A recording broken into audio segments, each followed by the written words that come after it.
नहमदुहु व नसल्ली अला रसूलिहिल करीम। अऊज़ु बिल्लाहि मिनश्शैतानिर रजीम। बिस्मिल्लाहिर रहमानिर रहीम। मेरे प्यारे भाइयों, बुज़ुर्गों, दोस्तों और प्यारी बहनों, अस्सलामु अलैकुम व रहमतुल्लाहि व बरकातुहू। उम्मीद है कि आप सब लोग खैरियत से होंगे और आप सब लोगों की खैरियत अल्लाह करीम से नेक मतलूब हूँ, इस दुआ के साथ कि आप जहाँ कहीं भी हैं अपनी औलाद के हमरा अल्लाह ताला आप लोगों को दोनों जहान की खुशियाँ नसीब फरमाए और हर किस्म के दुख दर्द से दूर रखे। और मेरी वो बहनें भाई जिनकी औलाद नहीं है, अल्लाह करीम उन्हें भी अपने ख़जानों से नेक और सालिह उनकी आँखों की ठंडक वाली औलाद नसीब फरमाए, आमीन सुम्मा आमीन। आप लोगों को हो भाई फ़याज़ टागो टीवी की जानिब से एक बहुत ही अहम और मुख्तसर वीडियो के साथ हाजिर है। आज की इस वीडियो में अल्लाह सुब्हानहू तआला के फजल करम से एक बहुत ही अहम उन्वान पर एक अहम टॉपिक पे बात करने वाले हैं, जिसका ताल्लुक़ सेहत के शोबे से है। सेहत के हवाले से काफ़ी सारी वीडियोज़ अल्लाह सुब्हानहू तआला के फजल करम से आप लोगों से टोटके की शक्ल में और नुस्ख़ों की शक्ल में और रूहानी वज़ाइफ की शक्ल में आप लोगों से मैंने शेयर किए हुए हैं और मज़ीद भी अल्लाह पाक के फजल करम से करूँगा। जिन चीज़ों में आप लोगों के लिए भलाई है, जिस चीज़ में आप लोगों के लिए नफ़ा है, फ़ायदा है, बल्कि हर इंसान के लिए फ़ायदा है, तो वो चीज़ें अल्लाह सुब्हानहू तआला के फजल करम से हम लोग चूज़ करेंगे और वक्फ़े से सब चीज़ों पे बात करेंगे। और अल्लाह के फजल करम से वो चीज़ें मैं आप लोगों के सामने हाईलाइट करूँगा जिससे आप लोगों को फ़ायदा हो और हर तमाम सुनने वालों तक, और जो नहीं सुन पा रहे मुझे उन तक भी आप लोग ये चीज़ें पहुँचाएँ, उनसे शेयर करें ताकि उन्हें भी फ़ायदा हो। तो आज की वीडियो जो अल्लाह पाक के फजल करम से बहुत ही ज़्यादा हेल्पफुल होने वाली है और वो अल्लाह के फजल करम से शुरू करता हूँ इस मुबारक आयत से, बिस्मिल्लाहिर्रहमानिर्रहीम। व इज़ा मरिदतु फहुव यशफ़ीन, कि जब मैं बीमार होता हूँ तो वही अल्लाह मुझे शिफ़ा देते हैं। सबसे पहले मैं आप लोगों को ये बता दूँ कि जब भी आप लोग बीमार होते हो, जब भी आपको कोई तकलीफ़ आती है, तो ये तकलीफ़ जो होती है, ये जो बीमारी होती है, ये अल्लाह सुब्हानहू तआला की तरफ से होती है। इसमें ना तो आप लोगों की अपनी कोई चाहत थी कि आप पर बीमारी आए या आप पे तकलीफ़ आए या आपको कोई दुख पहुँचे या तकलीफ़ पहुँचे या आपके कोई ऐसी यानी कि जो आपकी तबीयत मिजाज के ख़िलाफ़ एक तकलीफ़ है वो आप पे आन पड़े, तो ये कभी भी आपका मूड नहीं होगा और ना आप ये चाहते हैं। ये अल्लाह सुब्हानहू तआला की तरफ से होता है और इसमें बंदे की तरबियत होती है। लेकिन सिर्फ बात ऐसी है कि हम लोग समझने की कोशिश नहीं कर रहे हैं कि ये बीमारी क्यों आती है, ये तकलीफ़ क्यों आती है, आजमाइश क्यों आती है। तो मेरे भाइयों, बुजुर्गों, दोस्तों, अल्लाह सुब्हानहू तआला अपने पाक कलाम में भी फरमाता है। आप खुद लोग माशाल्लाह समझदार हैं, पढ़ते आ रहे हैं, कुरान को पढ़ते हैं, समझदार हैं। ये सारी चीज़ें हक़ व सच हैं जो रब्बुल जलाल ने अपने पाक कलाम में फ़रमाई हैं कि मैं तुम सब लोगों की मैं आजमाइश करूँगा मुख्तलिफ़ चीज़ों से, सेहत के हवाले से, माल के एतबार से। कभी आप लोगों से माल लूँगा, कभी माल दूँगा, कभी आप लोगों को फ़कीरी दूँगा, कभी आप लोगों को मैं तख्त पे बिठाऊँगा, कभी फ़र्श, ये सारा। और इसी तरह जो है ना औलाद के सिलसिले में, इसी तरह ज़िंदगी और मौत के सिलसिले में, ये सारी चीज़ें जो हैं, इसी तरह बीमारी की शक्ल में, तो ये सारा उतार चढ़ाव जो है ये इसमें बंदे का अपना कोई नहीं होना। बंदा तो यही चाहता है कि सारी उम्र ये एक ही तरह रहे, सारी उम्र इसकी सेहत पे, इसकी जान पे, इसके माल पे, इसके घर बार पे कोई मामूली सी खराश, कोई आँच भी ना आए। बंदे को तो यही मोड़ है। लेकिन मालिक ज़ुल जलाल का अपना एक हिसाब है, वो जिस बंदे को जिस हिसाब से रखता है उसमें बेहतरी होती है, इसमें आजमाइश है। लेकिन सिर्फ ये दुआ है कि अल्लाह पाक अपनी आजमाइशों में हमें कामयाब भी करे, लेकिन अपनी आजमाइशों से अल्लाह पाक हमें दूर करे। हम आजमाइशों के तलबगार नहीं हैं, हम आजिज़ हैं, फ़कीर हैं। हम ये मानते हैं कि ए अल्लाह, तेरी ज़ात हकीकी ज़ात है, तेरे सिफ़ात हकीकी सिफ़ात हैं और तू हर चीज़ पर कुदरत रखने वाला है, सारे जहानों का परवरदिगार है। तू अकेला है, ना तेरा कोई शरीक था, ना है, ना होगा। हम तेरे आजिज़ और फ़कीर बंदे थे, हैं और रहेंगे। और ए अल्लाह, हमें अपने सिवा किसी का मोहताज न करना। तेरे सिवा हमारा ना कोई था, ना है, ना होगा। तेरी तरफ झुकेंगे, झुक रहे हैं, झुकेंगे, झुकेंगे भी। अल्लाह सुब्हानहू तआला जितने भी हमारे वो बहन भाई जो कि कुफ़ार हैं, जिनको इस चीज़ की समझ नहीं है, हमारी ये भी दुआ है कि अल्लाह पाक इस पाक कलाम की बरकत से, मोहम्मद सल्लल्लाहु अलैहि वसल्लम की सुन्नत तरीक़ों की मदद से, बरकत से उनको भी हिदायत नसीब फरमाए और सबको अल्लाह पाक मुसलमान बनाकर, मोमिन बनाकर, मोहम्मद सल्लल्लाहु अलैहि वसल्लम की तौहीद के परचम के नीचे जमा करे, आमीन सुम्मा आमीन। क्योंकि इस्लाम एक मुकम्मल ज़ाब्ता हयात है और ये एक मुबारक दीन है। तो इसी में ये चीज़ें हमें समझाई जा रही हैं। तो इस पर मैं थोड़ी सी रोशनी डाल रहा था कि बीमारियाँ जो होती हैं मेरे बहनों, मेरे भाइयों, बड़ों छोटों, ये अल्लाह सुब्हानहू तआला की तरफ से, इस पर हमें सब्र करना चाहिए। लेकिन उस बीमारी बीमारी के लिए शिफ़ा भी है और शिफ़ा के मुख्तलिफ़ तरीक़े हैं। अल्लाह सुब्हानहू तआला ने यह भी फरमा दिया, बिस्मिल्लाहिर्रहमानिर्रहीम, वनुनज़्ज़िलु मिनल क़ुरआनि मा हुवा शिफ़ाउन व रहमतुल लिल मुमिनीन, कि हमने इस किताब को तमाम मुमिनीन, मुमिनात, मुस्लिमीन, मुस्लिमात के लिए शिफ़ा बना के उतारा है। ये इनके लिए क्यों? ख़ास करके ये फरमाबरदार हैं, ये मानते हैं, चीज़ को तस्लीम करते हैं कि यह अल्लाह का कलाम है और यह हक़ व सच कलाम है, तो इसमें शिफ़ा है। इस कलाम को अगर आप पढ़ते हो तब भी शिफ़ा, इस कलाम को अगर आप देखते हो तब भी शिफ़ा, इस कलाम को अगर आप छूते हो तब भी शिफ़ा, इस कलाम को अगर आप लोग चूमते हो तब भी शिफ़ा, इस कलाम पे पानी दम के हुआ पीते हो या कोई खुराक दम की हुई खाते हो वो भी शिफ़ा। मेरे भाइयों बुजुर्गों, तो जो अगर इस कुरान को कोई दूसरा पढ़े और आप पे कुफ़ करे, आप पे दम करे, वो भी शिफ़ा। इसको अगर आप पढ़ें और अपने आप पे दम करें, वो भी शिफ़ा। इसको सुने, ये भी, वो भी शिफ़ा। तो मेरे भाइयों बुजुर्गों दोस्तों, ये एक मुकम्मल ज़ाब्ता हयात है और मुकम्मल शिफ़ा है, ठीक है ना। इसी कलाम में अल्लाह पाक ने तमाम बीमारियों की शिफ़ा ठहराई है। तो सिर्फ फ़र्क ये है कि जब हम पे कोई तकलीफ़ आती है तो हमें फ़ौरन जो पहला काम है वो अल्लाह सुब्हानहू तआला की तरफ मुतवज्जह हो जाना चाहिए, न कि हमें फ़ौरन डॉक्टर के पास जाना चाहिए या किसी और गैर के पास जाना चाहिए। ये डॉक्टर जो हैं, ये जितने भी हैं मेरे भाइयों बुजुर्गों दोस्तों, ये हमारे लिए असबाब हैं, ये अल्लाह करीम ने पैदा फरमाए, उनको अल्लाह ने इल्म अता किया।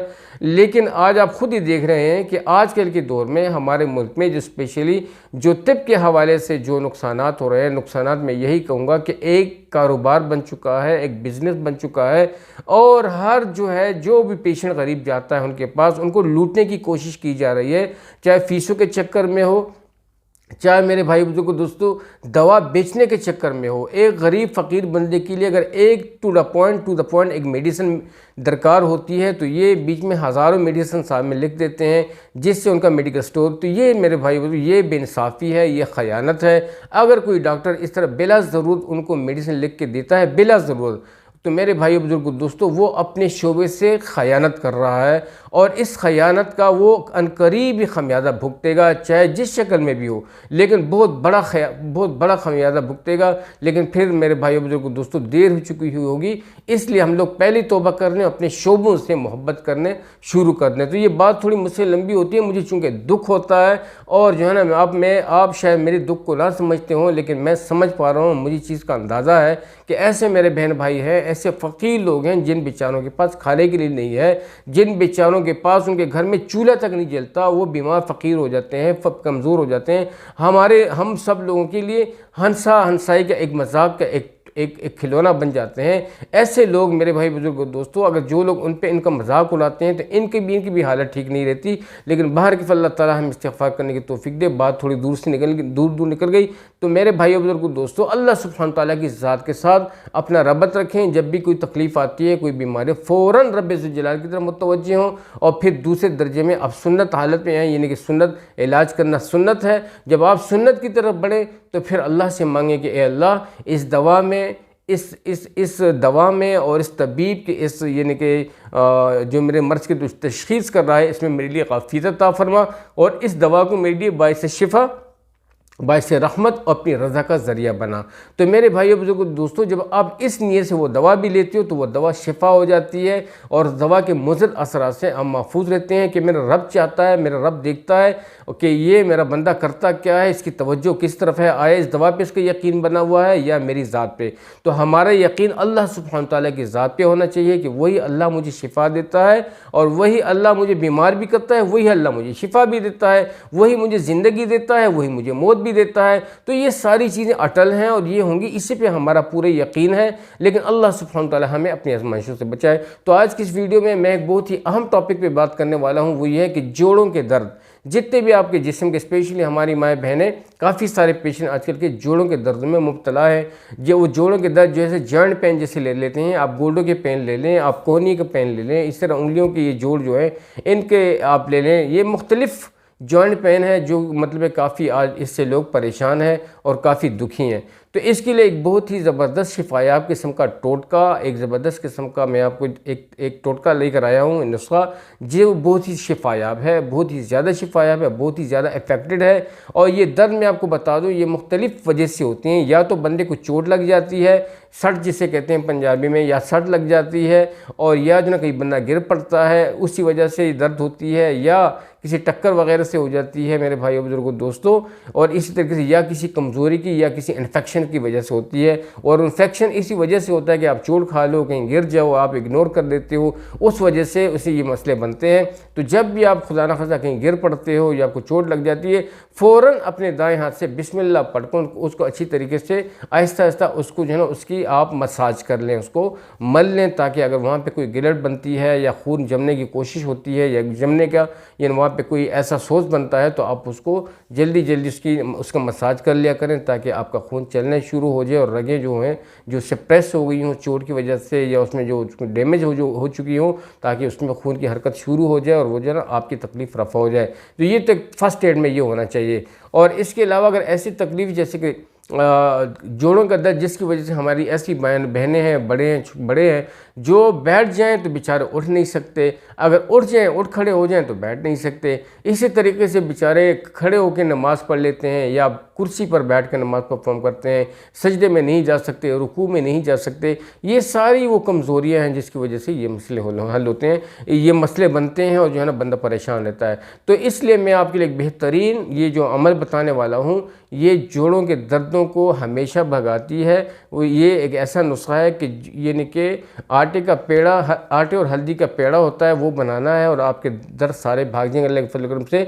लेकिन कुछ दर्द इसमें बादी भी होते हैं, कुछ चीज़ें हम लोग ऐसी खाते हैं जैसे गोश्त, मोटा गोश्त खाते हैं या कोई और भी कोई ऐसी बादी चीज़ें खाते हैं, तो वो बादी चीज़ें जो होती हैं वो ऐसे ऐसे हमारी रगों में वो जो हवा होती है, जो री होती है, वो दाखिल हो जाती है, जिसकी वजह से भी ये पेन होती है, जिसको मस्कुलर पेन कहा जाता है। तो ये चीज़ें बादी भी होती हैं। अब ये बादी पेन किस तरीके से दूर होगी, तो इसके लिए मैं आपके लिए एक बहुत ही ज़बरदस्त किस्म का नुस्खा, एक टोटका आप लोगों से शेयर करने वाला हूँ।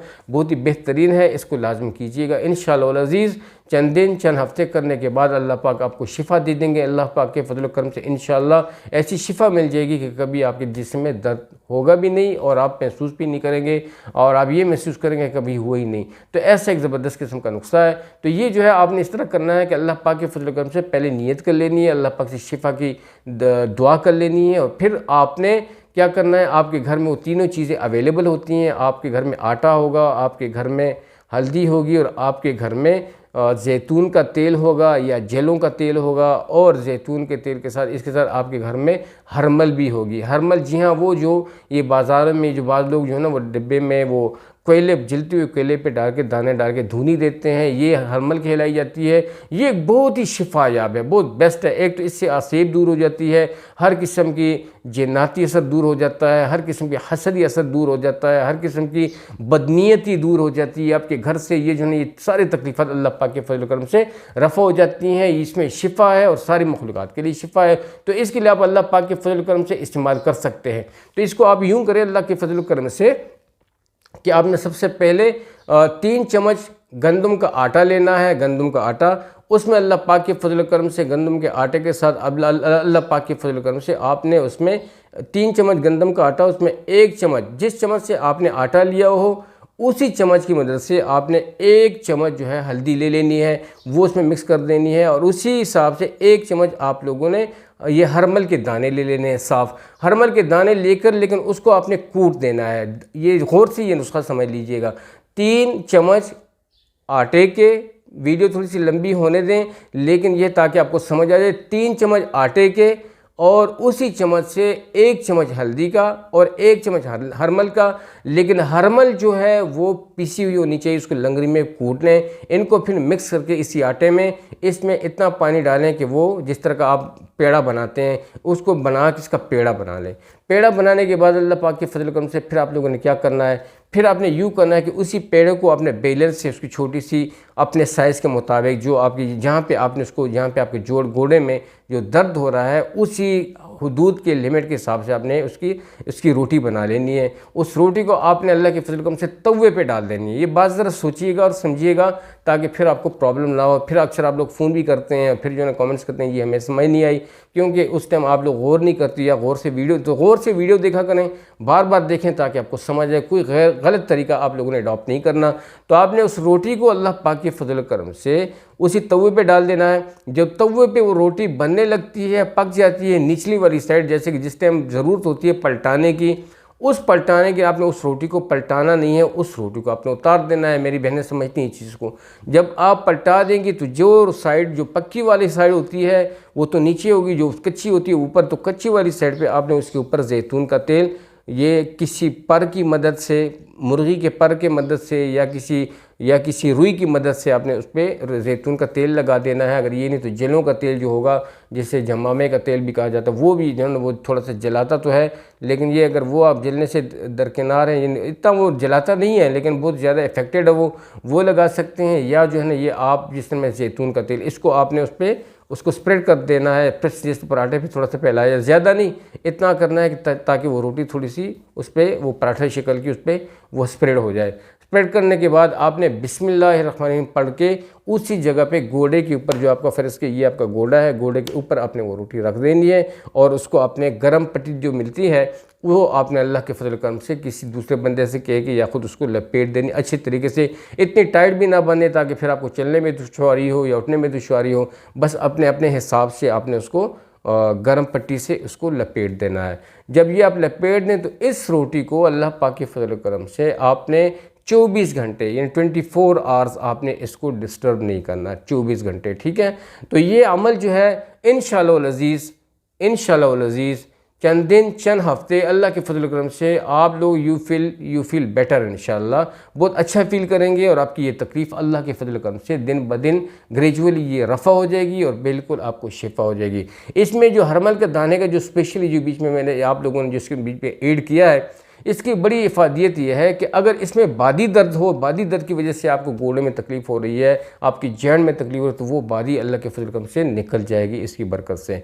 और इसके अलावा आप 1-2 दाने, 1 या 2 दाने, ज़्यादा नहीं, 1-2 दाने आप सुबह को हरमल के मुंह में बिस्मिल्लाह पढ़कर वैसे भी ले सकते हैं। और उसके साथ जो आप दांतों से, उसका कोई जहर नहीं है, बिल्कुल थोड़ा सा कड़वा होता है लेकिन मामूली सा, उसको आप लेके उसके साथ गिलास पानी आप ले सकते हैं, ताज़ा पानी। इंशाअल्लाह इससे आपको बहुत बड़ा इफ़ादा होने वाला है, ठीक है। तो उम्मीद है कि अल्लाह के फजल करम से ये वीडियो प्रॉपर तरीके से आपको समझ आ गई होगी। बात थोड़ी सी लंबी होती है लेकिन मेरी बात थोड़ी सी वो इस्लामी नुक्ता नज़र से होती है कि आप लोगों को समझाना भी पड़ता है कि ये सब कुछ जितनी भी बीमारी होती हैं ये अल्लाह सुब्हान तआला की तरफ से आती हैं और वही अल्लाह शिफा देता है। जब आपने फिर सच वो मैं थोड़ा बताना भूल गया कि वो पट्टी जब आप 24 घंटे के बाद खोलते हैं तो खुदारा उसको ठंडे पानी से उस जगह को बचाइएगा। ठंडे पानी से आपने गुस्ल भी नहीं करना, अगर आपने फिर गुस्ल करना भी है तो गर्म पानी से करना है। ठंडा पानी जो है और या ठंडा पानी पीना ये बिल्कुल आपकी सेहत के लिए मुज़र होगा, ये इसको अवॉइड करें। ठंडे पानी से, ठंडे मशरूब से और फ्रिज की जो है चीज़ें जितनी भी ठंडी यख होती हैं उससे आप लोगों ने बिल्कुल टोटली इज्तनाब करना है, ठीक है। और अचार से और लीमू से और नारंज से और इसी तरीके से खट्टों मट्टों से, इमली से, इन चीज़ों से इनको आपने अवॉइड करना है। गोभी और चने की दाल से, ठीक है। इन बादी जितनी भी थोड़ी चीज़ें हैं इनको थोड़ा सा आप लोगों ने ड्यूरिंग डाइट पीरियड आपने अवॉइड करना है। बाकी इंशाल्लाह जब शिफा मिल जाए तो फिर खाते रहें, इंशाल्लाह कोई ऐसी बात नहीं है, लेकिन मैन रवि मोतदिली से खाते रहें, इंशाल्लाह उसका बहुत बड़ा फ़ायदा होगा। उम्मीद है कि आज की वीडियो, आज की नसीहत आप लोगों को बहुत अच्छी लगी हुई होगी। ज़रूर हमारे चैनल के साथ रहिएगा। जो साथी चैनल पे नए थे ज़रूर मेरे चैनल को सब्सक्राइब कीजिएगा। और मेरे भाई बुज़ुर्गों, दोस्तों, ज़रूर ऐसे लोग मेरे बहन भाई जिनको ये जो ना ये टोटका, ये इस नुस्खे का इल्म नहीं है, उन तक ये पहुंचाएं। जिस तरीके से भी उनसे भी शेयर कीजिएगा, अच्छी बातों को फैलाते रहें। और जो साथी नए हैं ज़रूर मेरे चैनल को सब्सक्राइब कीजिएगा ताकि मेरी हर आने वाले नई वीडियो का नोटिफिकेशन एन टाइम आप लोग को मिलता रहे। तो अब तक के लिए इतना ही। जीते रहें, आबाद रहें, अपनी दुआ में मुझे भी याद रखिएगा। इजाज़त चाहता हूँ। अस्सलामु अलैकुम वरहमतुल्लाहि वबरकातुहू।